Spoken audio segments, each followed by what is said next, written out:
Good morning and welcome to NYSE Live. I'm Ashley Mastronardi. Equities are fractionally higher this morning as markets continue to react to moves in oil prices.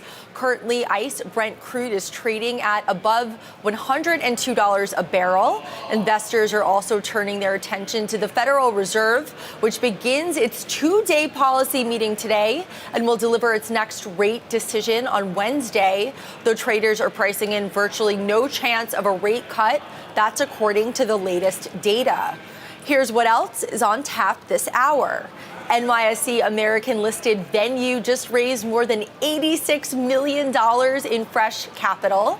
The company's chief executive, J.W. Roth, will join me here in studio to discuss how it will utilize the new funds and how it will help fuel expansion across the entertainment and hospitality industries. Meanwhile, a pair of Olympic gold medalists, figure skating duo Madison Chalk and Evan Bates, recently stopped by the NYSE and experienced a bell moment. They joined our very own Kristen Scholler on the trading floor and explained why last month's games were particularly meaningful. And at 9:30 Eastern, NYSE listed TC Energy will ring the opening bell to celebrate its 75th anniversary of founding. Later in today's show, I'll head down to the trading floor and speak with CEO and President Francois Poirier about why this milestone means for his team and why his key business goals are for the rest of 2026. But we begin with the markets, where investors are monitoring everything from the conflict in the Middle East to Fed policy as the central bank's two-day meeting commences today. Joining me now is Steve Orr. He is the founder and CEO at Kesar Markets. Welcome. Good morning, Ashley, and happy St. Patrick's Day. Happy St. Patty's Day. So great to see you. So from an investor standpoint, how are you approaching the oil market right now? You know, we've been listening and working from the idea of headlines and tweets over the last 2 years. And right now we're pushing here on every oil headline and every tweet coming out of the White House and every question mark going around the Strait of Hormuz. And right now I am short oil. I think that this situation here in Iran is going to, I think, subside here in the next few weeks and pull back on the militarily. I also think that we might be leaving boots on the ground here in Karg as the Strait seems to have a few more issues, but quite frankly, I think oil is high and seasonally it's high, as well as we have a glut. The United States is an oil exporter, not an importer. So obviously for me, I'm liking the short oil thesis for me. I also think that we have a few companies, if we think of Dow theory, if it moves, it's burning energy. So I do like FedEx here. I think that the oil has put a little damper on them and they pulled back, and I like the move here. If you also look at a few other places in energy, the one that I am concerned about pushing higher would be natural gas and with LNG. And one company I do like here is Cheniere Energy. They may be profiting off of this move as Russia is taking advantage of this time period.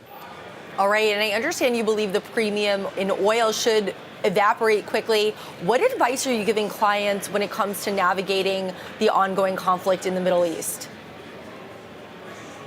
Obviously, we have to stay very close to the news on that. I mean, it's very day to day and moment by moment, and we have a president who is being very belligerent about it. And the question mark has to be about what it is that he wants to accomplish there. We haven't seemed to have seen that yet. He says that we are already there, but it seems that there's another day, another week, and then it's not finished yet. We've seen episodes of that during the Bush administration, a mission accomplished, and we had years after that. I don't think that this is the same situation. So for me, I think this is very short-lived, and I think we're going to get right back to normals where we have a glut of oil again. And again, the United States is an exporter of oil, so it doesn't really bother us. It is bothering the UAE, it's bothering Qatar, as they have cut back their barrels of production. But the producers are dumping oil every single time that the price gets above $100 for WTI, and Brent, obviously North Sea crude, it seems to also be dumping there as well. So I'm not too concerned about oil prices right now, and of course, I'm shorting oil here. All right, and what do you believe investors commonly get wrong when it comes to geopolitical disruptions in the market, and what opportunities does that present? I think the major point that they're getting wrong right now is seasonality, right? Seasonality, oil should be very cheap. We should be getting back to about $85 to $80 a barrel, if not lower, 70 to 75 range. That's what I'm calling for by the middle of summer, if everything calms down. I know that Iran is saying, hey, we're going to keep prices at $200, and I know the headlines are saying $200 a barrel of oil. It's just not normal, and it's not going to happen. I look at the future a little bit differently, that we have a more better production line. And when you look at oil, you have to look at two things. The first is obviously refineries, and the refineries in the United States are really pushing here. And you also have to look at the production of oil within the United States, and it's at the highest levels. So we are not, and we're also opened up the SPR, the Strategic Petroleum Reserve. So all of those things are telling us that oil shouldn't be pushing higher here. I think a lot of this are retail traders that are buying at premium here. And remember, Friday is triple witching, so we need to be careful here going into the weekend as well. Okay, and meanwhile, the Fed is very likely to keep rates unchanged when it announces its next policy decision tomorrow. But what are the biggest questions the Fed and Chairman Powell will need to answer following the decision? Yeah, I think the first question is why? Why are we not cutting? The two things they said, we need to have 2% unemployment and we need to have jobs, and we're losing jobs, and due to AI and a few other things. And we are, for me, I don't see a cut or a hike. And I think the first question to be asked is why? What are you doing, right? And the second question is going to be asked, are you concerned about Kevin Warsh? And will he be the next chairman of the Fed? And I don't see either one of these movings right now. It seems the president has said he's not going to do anything until the SAVE Act is passed, and that means also a vote on Kevin Warsh. It's not getting out of the committees. So there's some major issues coming out of the Fed, and if you think about it from a trading perspective, markets love it when there is no uncertainty, and there is uncertainty all abounding. So right now we could see a little more volatility. I am watching the VIX as well when it comes to the markets. But right now I don't see anything happening out of the next 2 days. I don't see, the question marks are all going to be about his position and the future. All right, and besides the Middle East and the Fed, what do you believe will be the next major catalyst that may move markets? I think the biggest catalyst right now is the question mark around AI and the data centers and where they're going to be put. Right now, the data centers are, we need them, but we're having some pushback in some of the regions saying they don't want it. Some of the people that live in those regions are saying we don't want water issues, we don't want electricity issues, and because of that, that's a big question mark. I think that when you're seeing the AI data centers, they're putting them closer to energy places that are producing energy and that produce electricity very cheap, because the biggest loser in energy is always the transmission of energy. And so the quicker we can get the energy to the data centers, the better. And so you're looking at Texas, you're looking at Louisiana, you're looking at Tennessee, places where they do produce the energy. And so I do like that in Ohio as well. So that's one place I am looking at, and I'm looking at companies that are producing that AI, and that's Meta, and I am looking at the next level of ChatGPT and the next level of Anthropic and Claude. And if Copilot can turn around here, so Microsoft is a big question mark as well. But for me, I think it's AI data centers. All right, thank you, Steve Orr, founder and CEO at Quasar Markets. Thanks, Ashley. Coming up, Venue is on a mission to set a new standard for live entertainment. Its CEO tells us how a fresh dose of funding will help the company do just that next.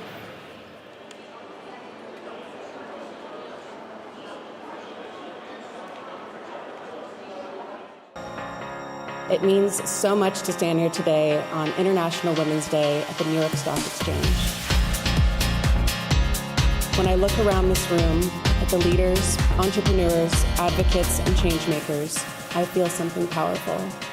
True power isn't just building something for yourself. It's building something that lifts other women up. That's why I'm using this platform to highlight women-owned small businesses. Gloria once said that dreaming is a form of planning. I dreamed of building something of my own. Today, that dream has become a responsibility. Because the future of finance, leadership, and this economy is unapologetically female. I'm looking forward to ringing the bell and celebrating with you all afterward. Loves it.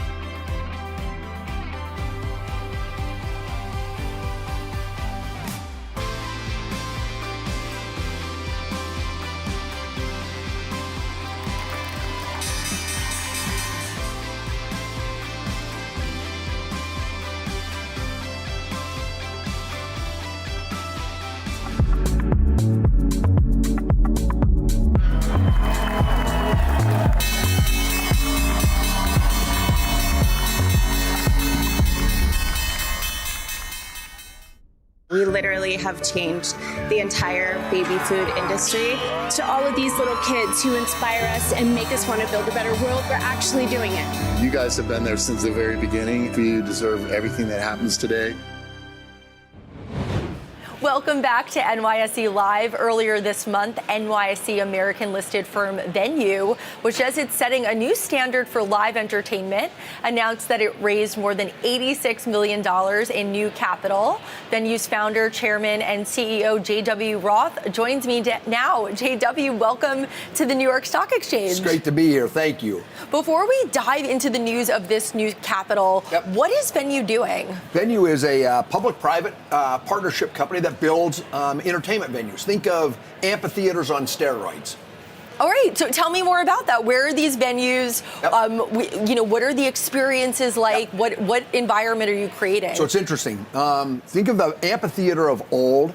They're outdoor. They're only during the summer months. What we build, they're year-round, they're multi-seasonal, they're multi-configurational, so they're from 4,000 all the way to 20,000 in configuration, and then they're omni-content.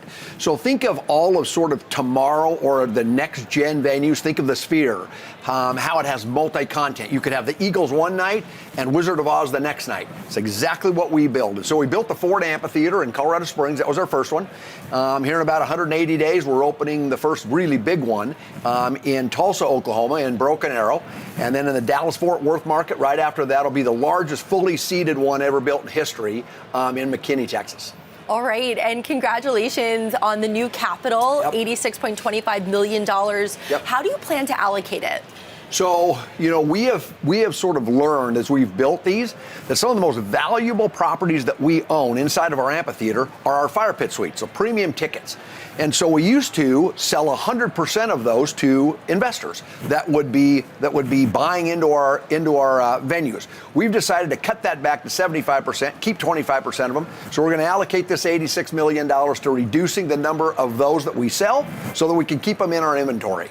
All right, and you recently said the fire is catching and we are just getting started, end quote. What is behind the excitement and momentum? So right now we've got about $1.2, $1.3 billion worth of construction going on throughout the United States in 4 big markets.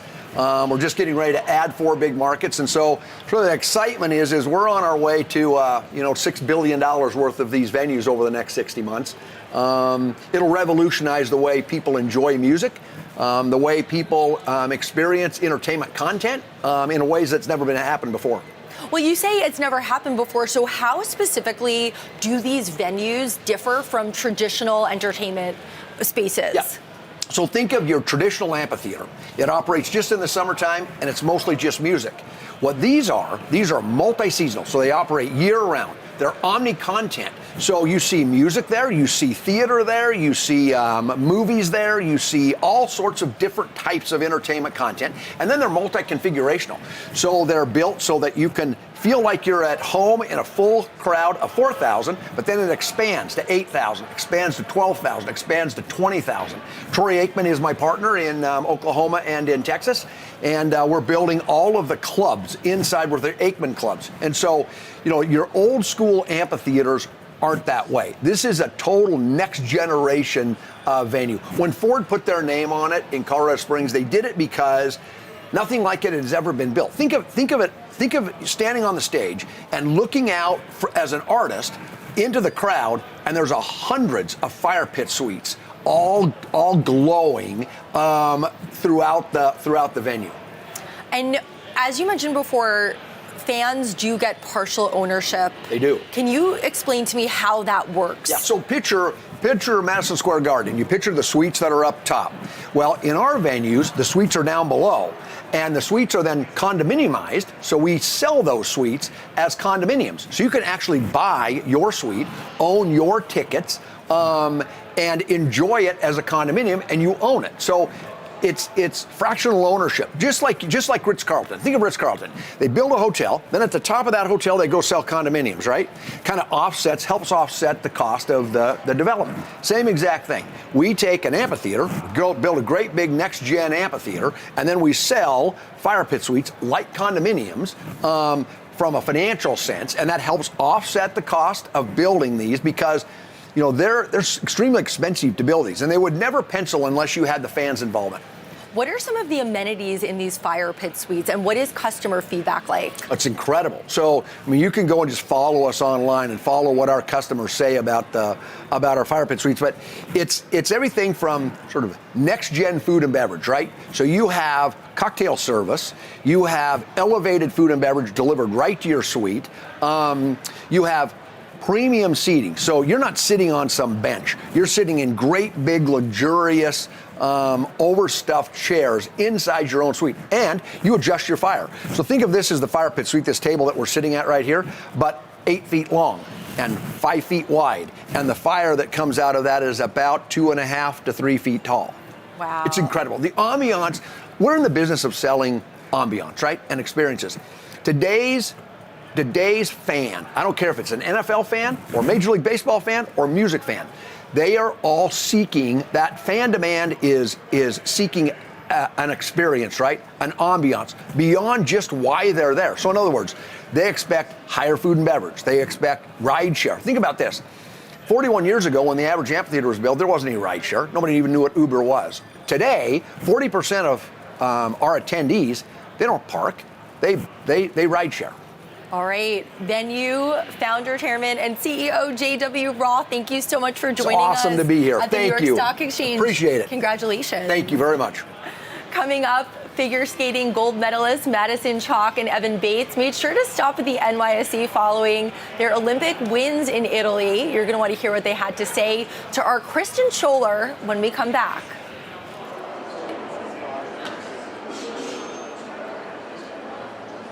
The New York Stock Exchange is a cathedral of the capital markets. So there are a few places more fitting to consider the future of the American financial system than this one. At the NYSE, we applaud SEC Chairman Atkins and the entire Trump administration for working to reduce the burdens on existing public companies and soon-to-be public companies. I believe that we will ensure that the American story, which began in many ways just steps outside, is preserved not by memory or speeches alone, but by the courage of those who are determined to chart its next chapter.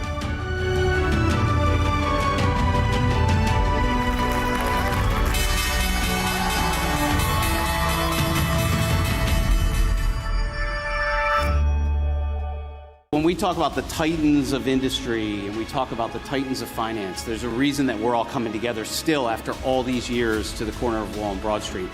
We are ringing the opening bell this morning to celebrate the launch of 6 new ETFs by direction.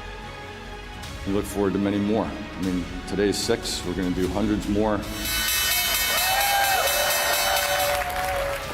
The New York Stock Exchange, the home of ETFs.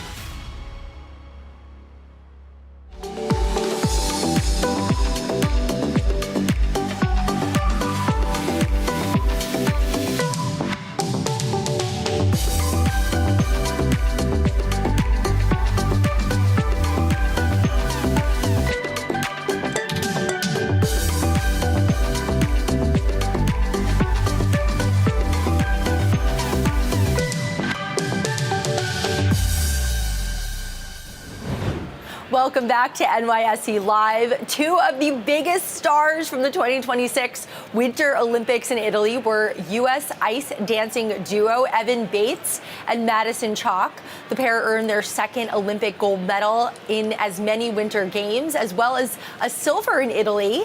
The husband and wife duo recently stopped by the NYSE and had their bell moment, and our Kristen Scholler was on the scene. Check it out. We saw them skate to Olympic gold in Milan Cortina, and they landed on the podium with silver as well after their stunning ice dance.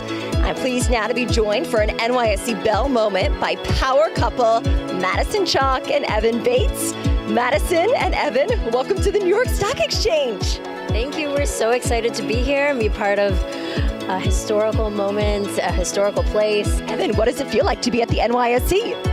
It's a huge honor. I mean, there's really nothing like representing your country on the biggest stage, and I think being here in New York City at the Stock Exchange, there's no better representation of our country than to be right here in New York City.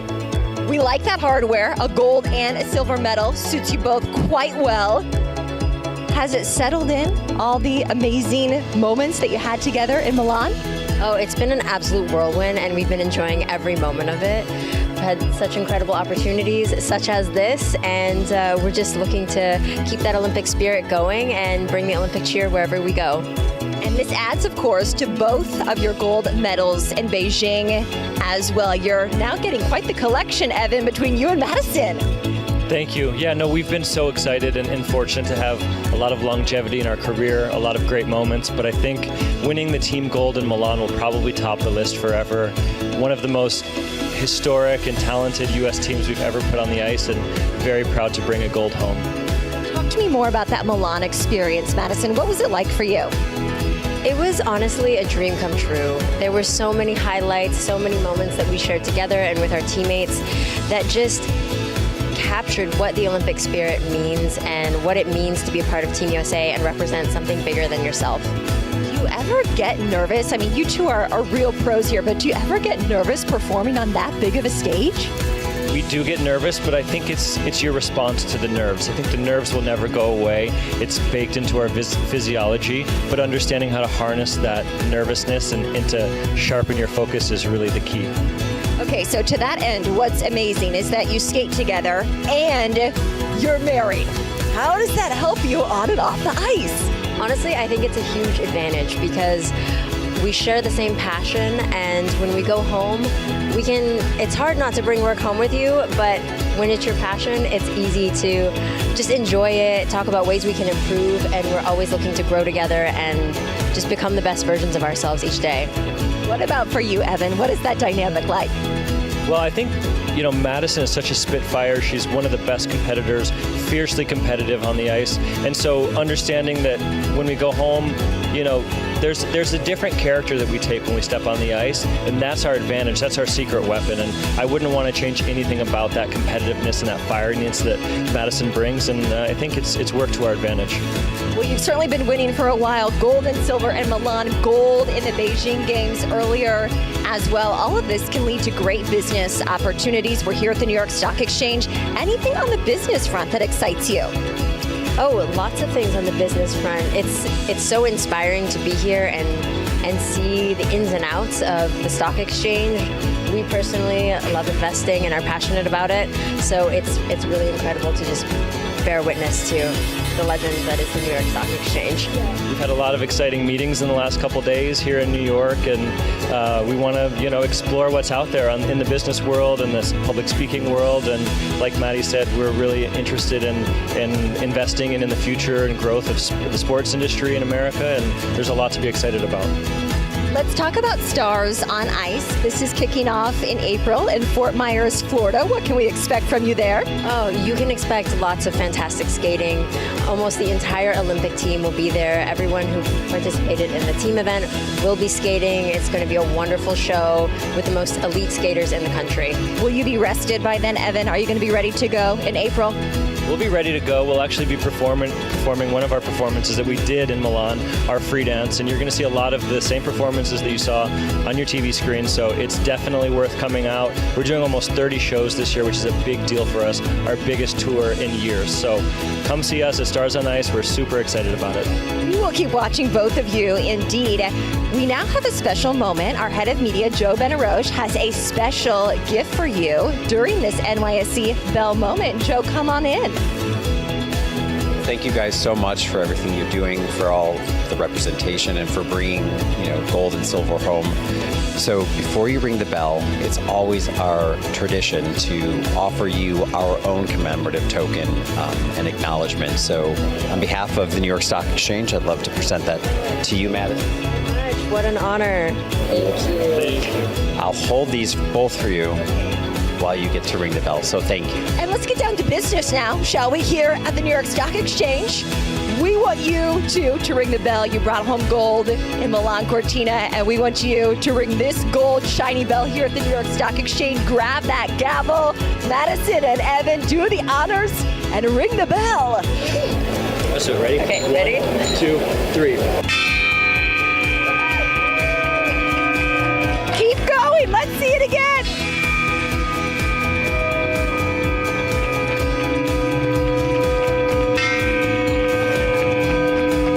All right, they rang that bell.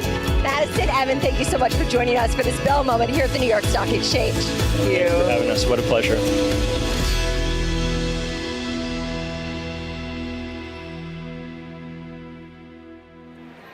Thanks, Madison Chalk, Evan Bates, and of course, Kristen Scholler for that interview. Coming up, NYSE-listed TC Energy will ring the opening bell to celebrate a key milestone. We're going to take you up to the podium next.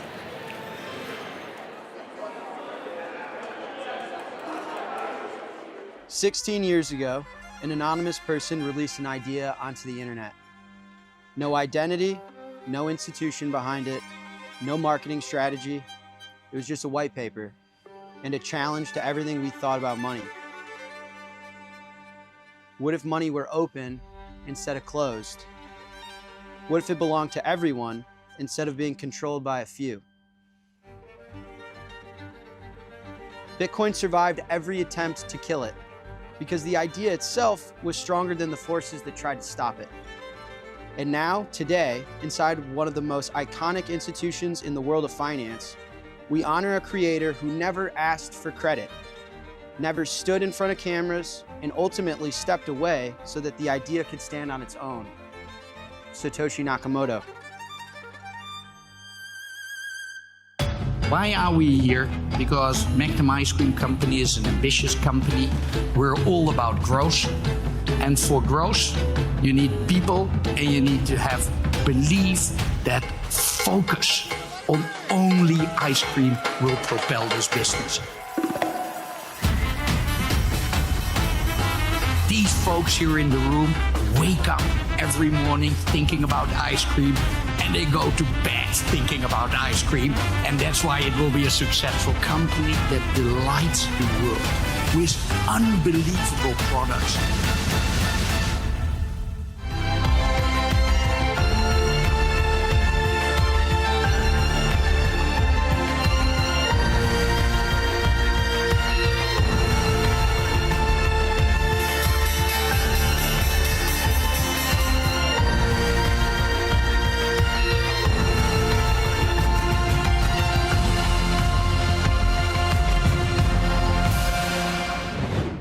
Welcome back to NYSE Live. In just a moment, NYSE-listed TC Energy will ring the opening bell to celebrate a significant milestone.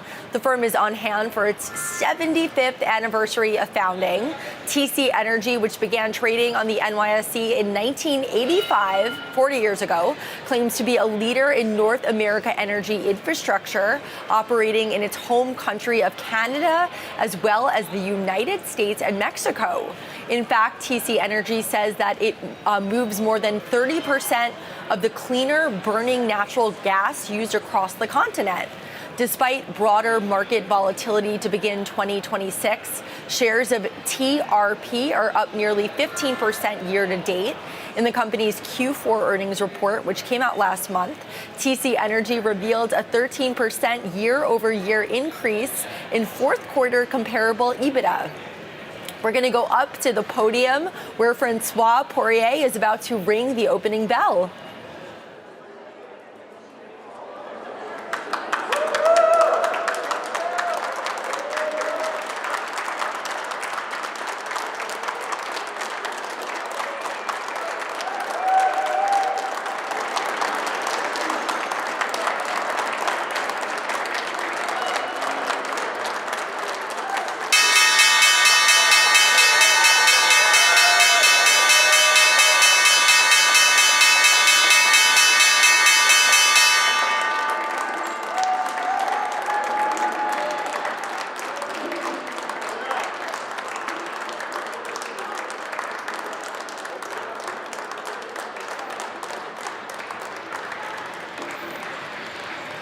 An exciting morning for TC Energy, celebrating 75th anniversary. You just saw their CEO and president, Francois Poirier, do the honors at the podium to open the markets.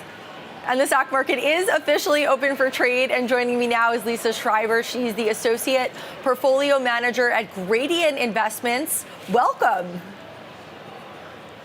Thank you. I'm so excited to be here this morning with you. So happy to have you. So how are you navigating the ongoing conflict in the Middle East, particularly when it comes to oil? Yeah, certainly all the focus is on the developments in the Middle East at the moment. What's happening to the Strait of Hormuz? Can ships pass? Can they not? Given that this accounts for roughly 20% of the daily global oil consumption, and it was responsible for some rough swings in the oil markets lately. So obviously there is a strong focus on that at the moment, how the market's reacting to that. Yeah, and stocks coming off a winning session after a volatile stretch amid the conflict. What has swung sentiment so significantly? I think we heard some positive remarks yesterday that the Strait can maybe open again soon, and we get some help here from ships that escort the tankers through the Strait. That has not really materialized so far. Also, what I think changed the sentiment a little bit was end of last week, we heard the International Energy Agency is releasing a high historic 400 million barrels of oil to the market over the next couple of months to help global energy prices staying a little bit in check. So I think overall the backdrop is a little bit more positive. Also that there will be maybe a resolution sooner rather than later. But again, everything is changing by the minute at the moment. And Lisa, how are you advising clients when it comes to the conflict in the Middle East? I mean, certainly there is a lot going on at the moment. And what we are telling our clients is, hey, zoom out a little bit and look at the overall high 10,000-foot view, right? And in the long term, what's driving the markets? It's the economic growth and it's earnings growth. And when we look at the economy, it's still very much resilient, right? When we look at GDP growth right around long-term averages, which is fantastic. And also when we look at corporate earnings, 2025, double-digit growth in corporate earnings, expected to do the same in 2026. So that backdrop is certainly very, very healthy. So we are coming from a strong basis, and that helps in uncertain times like this to focus on what's really important and what's really driving stock markets in the long term. All right, and tomorrow afternoon, the Fed is going to announce its next decision on interest rates. And of course, it is widely expected rates will hold steady. What questions do you think policymakers need to answer here? Like you said, we don't expect an interest rate cut. So from interest rate decisions, it will be more of a non-event. What I think investors should and will focus very closely is remarks from Fed Chair Powell at the press conference regarding oil and inflation. I mean, high oil prices not only feed into high gas prices, we all feel that at the pump lately, but also in such a broad array of other products, right, that can act inflationary. And that certainly can change the economic outlook of the Fed and certainly can change interest rate decisions for the rest of the year. So any remarks here will be very helpful for investors to gauge the future trajectory of the Fed. Speaking of the future trajectory, how many rate cuts do you foresee for this year? It all depends at the moment of what's going on in the Middle East and how fast we can expect a resolution and how fast the oil keeps on flowing again.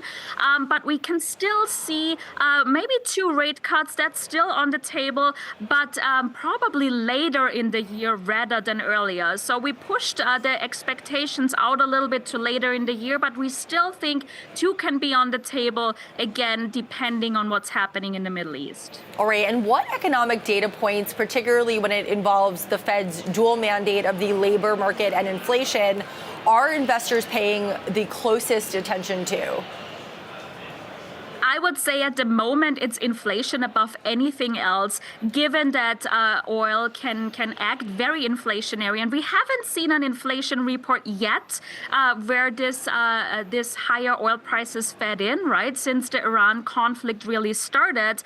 But I think, and we will see that over the next couple of inflation reports, I think that is the closest focus. What can we expect here, especially given that the inflation is still elevated and still not back at the magic 2% the Fed wants us at.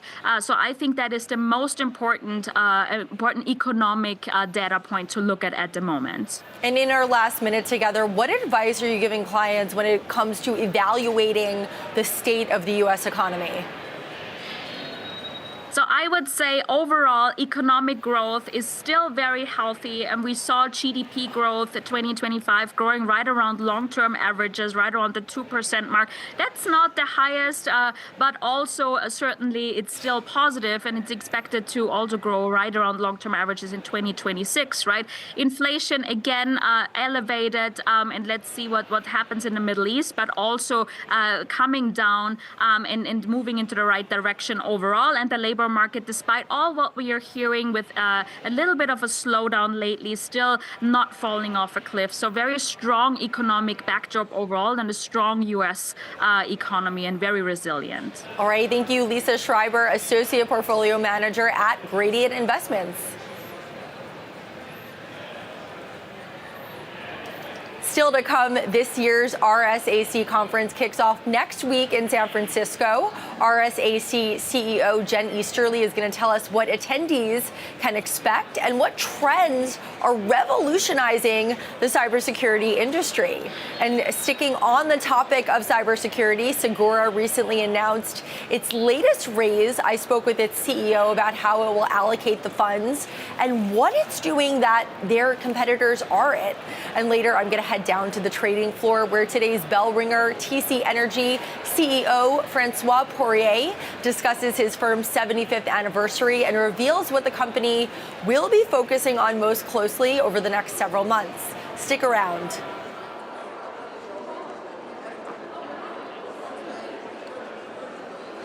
I'm just so honored and so grateful to you, Lynn, for welcoming us to announce our Time Person of the Year, the architects of AI. I want to take a moment to welcome Chris Lehane. You have been an incredible driving force, making AI accessible to everyone, and we are so glad that you are here with us today. We are focusing on the leaders and the people and the humans that are imagining and building this future that we will all be living in.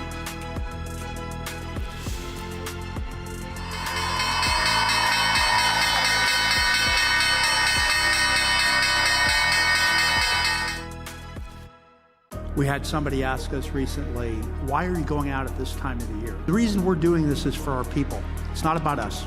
Our motivation for doing this transaction is to make this a better place for the next generation.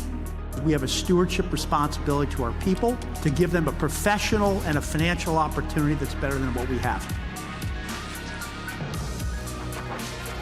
And what I am very proud of is the team that we have here. This is a true partnership in every sense of the word.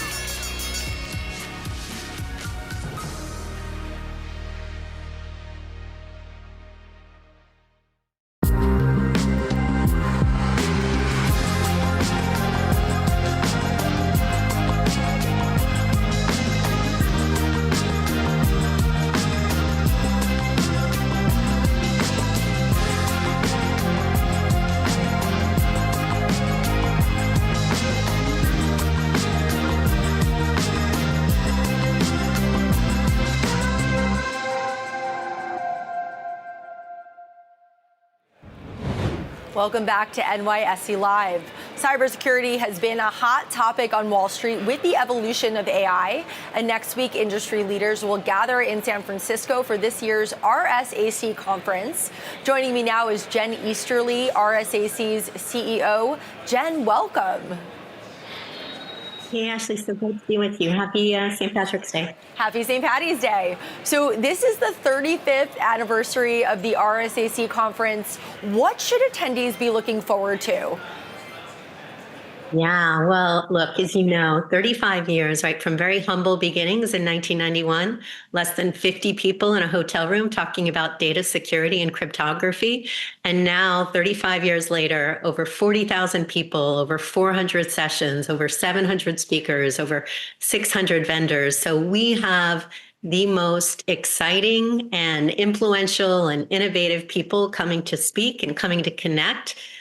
This year's theme is about the power of community. And really, at the end of the day, that's what everybody who comes should be expecting, to really feel that power of community, because what this conference is about is connecting with teammates, with experts, with practitioners, with operators, to understand where the industry is going and to understand what we need to do to help protect our businesses, our communities, our families in a very complex and dynamic cyber threat environment. Do you think the rise of AI has changed the cybersecurity environment, and how so? Yeah, 100%. Look, at the end of the day, and this is one of the reasons that brought me to RSAC, why I'm so excited to be the CEO, cyber and AI are inextricably linked. You cannot have effective cyber defense capabilities without some form of AI. Every vendor, every company out there is embedding AI to help with their cyber defense capabilities. But you really can't have AI be the engine of innovation, the engine of economic prosperity, and really be the engine of national security unless these capabilities are in fact secure. So one of the things I'm most excited about is bringing together the cybersecurity and the AI security community. And one of the coolest things about RSAC is our innovation ecosystem. We have the Innovation Sandbox that's been going for 21 years.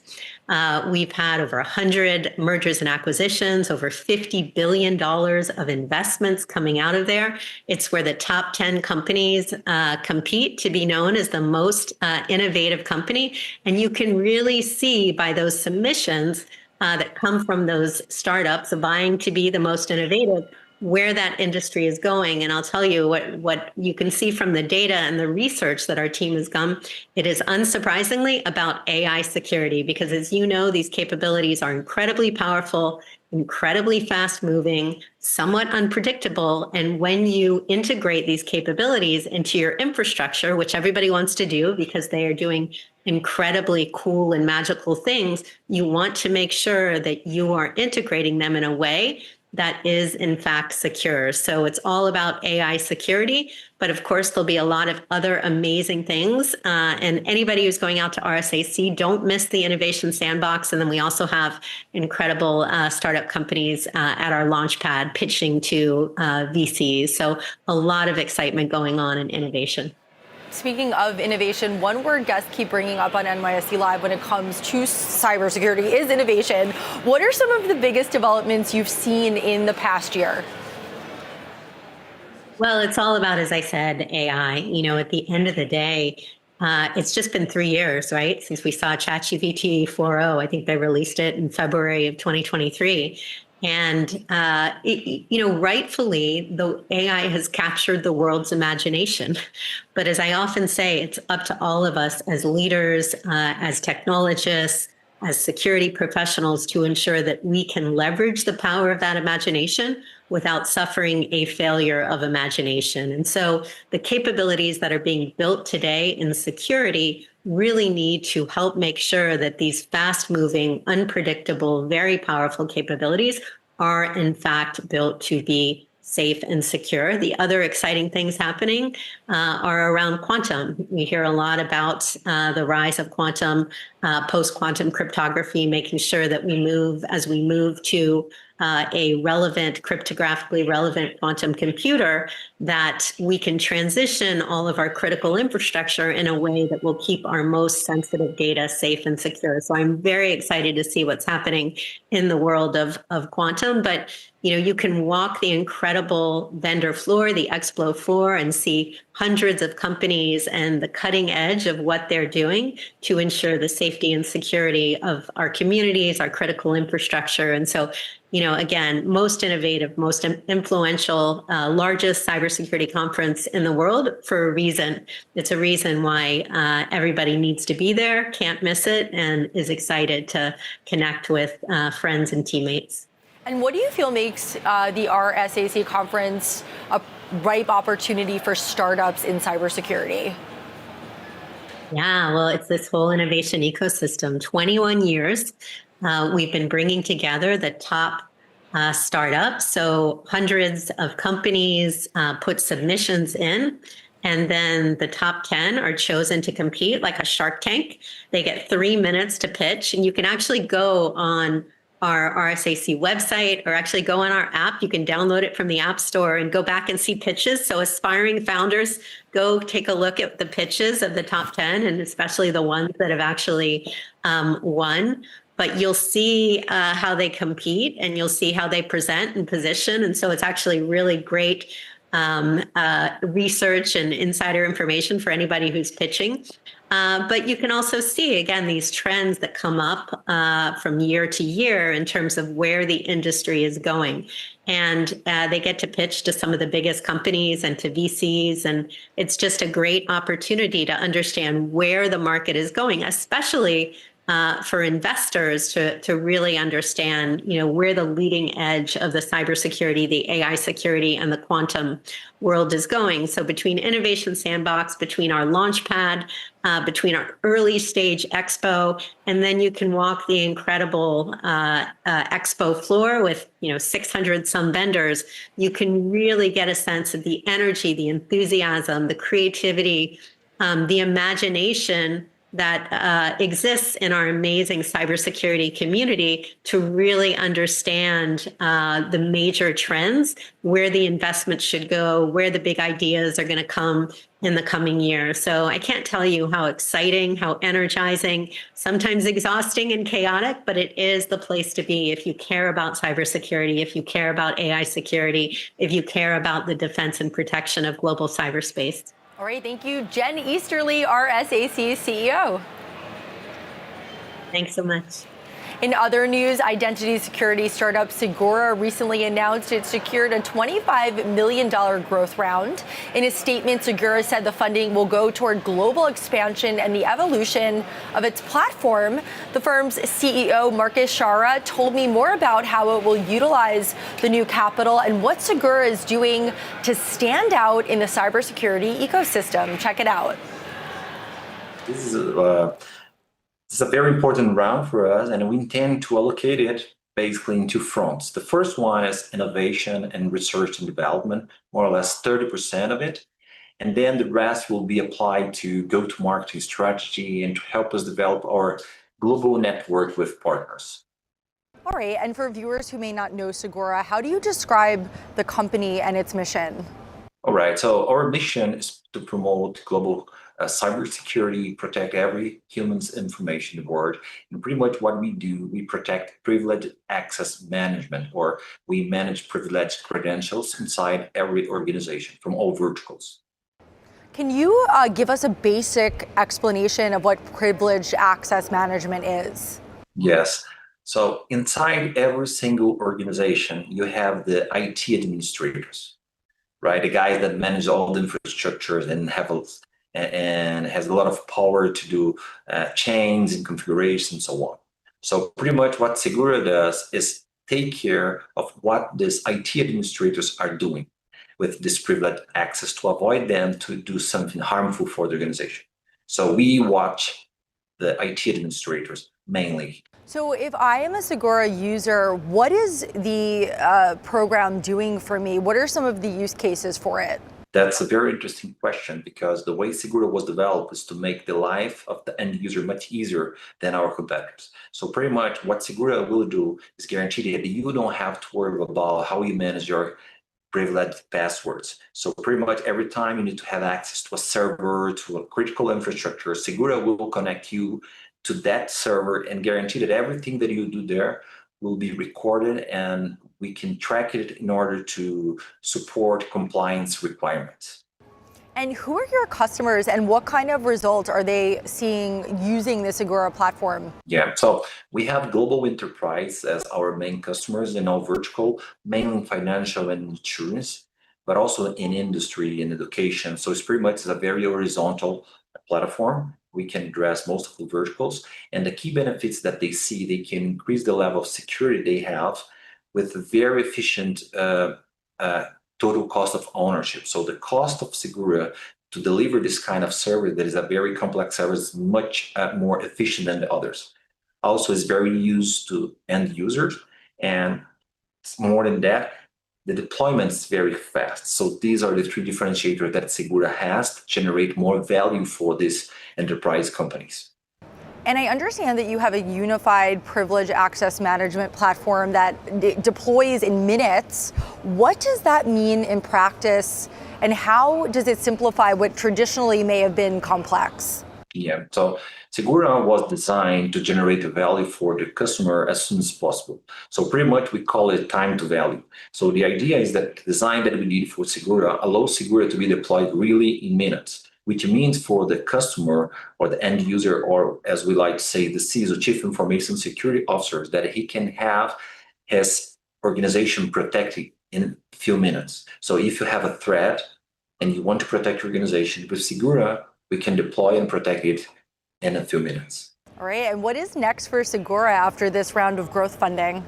Yeah, so as I said, we are going to invest a lot on R&D and innovation, mainly invest on AI technology that enables Segura to be much more efficient and smarter than it is today, to increase the use cases where we can protect the infrastructure for the organization. So CISOs will have a better life, so they can expect using Segura. With this new investment, Segura is going to get stronger, more efficient than ever, and be available to support many AI use cases that is going, we are going to see more and more in the future. I know 100 years isn't much in the New York Stock Exchange laurels, but we're very proud. First U.S. airline to reach 100. The resilience and the determination to move forward despite all odds is something that I think we're all proud of, and we've had a great opportunity to celebrate this year. The power of obsessing on our customers is what makes Delta really great. And my superpower, I'd like to think, is obsessing on them, on these people, so that they can go do the job. And it's not just me, it's our leadership team in terms of making it happen.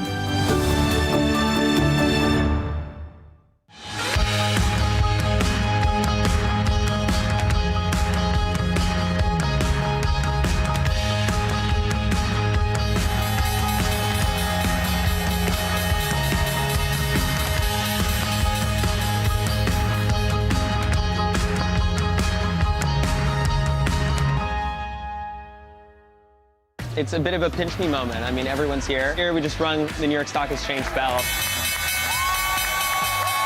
In a lot of ways, it's a dream come true. When you walk around the NYSE floor, it's just emblematic of the American dream. Look, if I can do it, others can do it too. So believe in yourself, work hard, be the best you can be every day, and it compounds.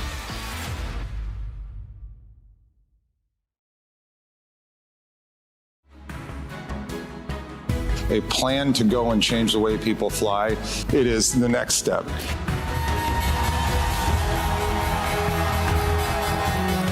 When we look back at what we promised to go do and then we go do it, it'll be the foundation of our business that builds us to the next step. And it's because of the people here and what you all did, which was enabling greatness. Welcome back to NYSE Live. TC Energy just rang the opening bell in celebration of its 75th anniversary.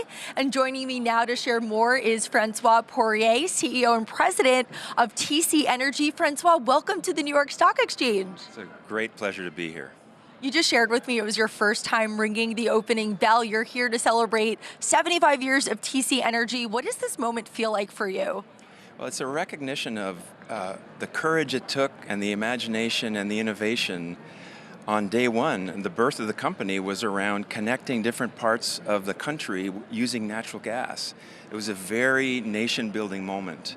And within 4 years of that moment, we had built the longest natural gas pipeline in the history of the world at the time. All right, and tell us, what does TC Energy do? Give us an overview of your business. So TC Energy, we transport natural gas across all three countries in North America, Canada, the US, and Mexico. We move about 30% of the natural gas around the country, and we also own and operate the largest operating nuclear plant in the world. So we're in the pipeline and the power business across the entire continent. And you're Canada-based, but you've been in the US for 60 years. How important is the US to your company's growth strategy? Well, already today, our U.S. business makes up about half of the company, and it is also our fastest growing business unit. So the future is very bright for us in the United States. We're investing virtually all of our discretionary capital in the United States right now. All right, and we've seen an increased energy demand with AI and data centers. What role does natural gas infrastructure play in meeting that demand? Well, the share that natural gas holds of power generation is going up and up and up. Today, about 43% of natural gas generation in the U.S. is gas-fired, and it is going to be the backbone of electricity production growth for the next decade at least. Do you think that there is enough energy in the grid, and how do you think companies like yours can help solve that? The value we bring is that the resource is in the ground. The United States holds more natural gas than any other country in the world, but we have to get it to market, and in essence, pipelines are the distribution channel. So we need to grow the infrastructure in order to be able to meet that growing demand. All right, and you're investing in U.S. energy. What should viewers know about growth for your company for the next year? Well, we're looking at putting $4 billion of assets into service in 2026. We're going to grow our EBITDA by 8 or 9%. And the beauty about our business is that it's very visible. You know, we have a very long runway of growth, and we're going to be able to deliver 5 to 7% growth in EBITDA for many years to come, and I would say well into the next decade based on the things we're chasing right now. What should people expect for the next 75 years from TC Energy? Well, we were born in connecting the nation of Canada. Today, we're connecting the continent of North America, and for the next 75 years, we're going to be connecting the world. All right, thank you so much, Francois Poirier from TC Energy. Thank you so much for joining us at the New York Stock Exchange. My pleasure. All right, and the luck of the Irish, St. Patrick's Day has landed at the New York Stock Exchange. I'm seeing green across the board. The Dow up almost 1%. The S&P up 0.75%. That's going to do it for us on NYSE Live. We will see you tomorrow.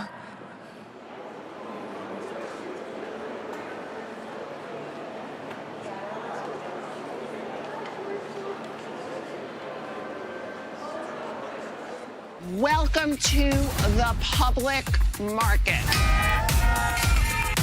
The New York Stock Exchange is a cathedral of the capital markets. So there are a few places more fitting to consider the future of American financial system than this one. So thrilled for this next chapter to begin today with all of you in this historic building.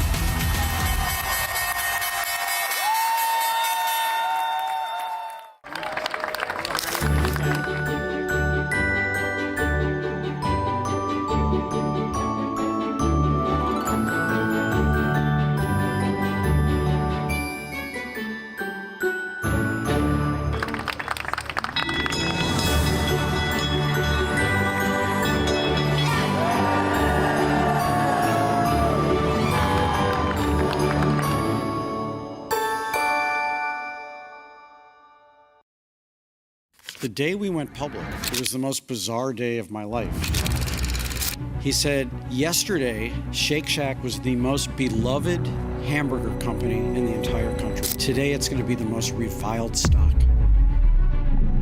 He said, you guys are never going to grow into your $46 valuation. How many Shacks did we have 10 years ago? 31 Shacks. And did I not just hear Rob say that we're going to have 1,500 Shacks? So yes, we grew into that $46. It's all because of you guys.